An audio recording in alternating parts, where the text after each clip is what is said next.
Olib qolgan mashinamiz Spark. Bu egasi jalba qilishi bo'yicha bu ertalab zapuski qiyin ekan. Bittada zavod bo'lmaydi. Расход ko'p dedi. Torch dinamikasi slab ekan.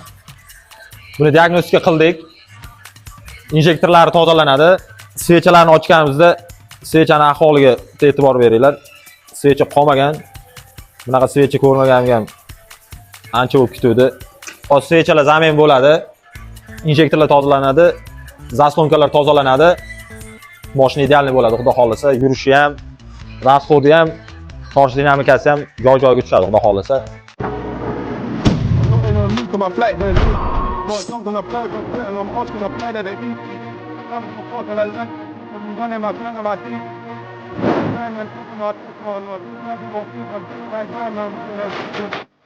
Mashinamiz tayyor bo'ldi. Bunga kompleks ishlar qilib berildi. Buni egasiga topshiramiz hozir. Egasi haydab tekshirib ko'radi. Agar torch dinamikalari yoqmasa, buni o'zini xohishiga qarab yana ulchayna qilib beramiz. Sizlarga ham shunaqa xizmatlar kerak bo'lsa, bemalol murojaat qilaverasizlar. Biz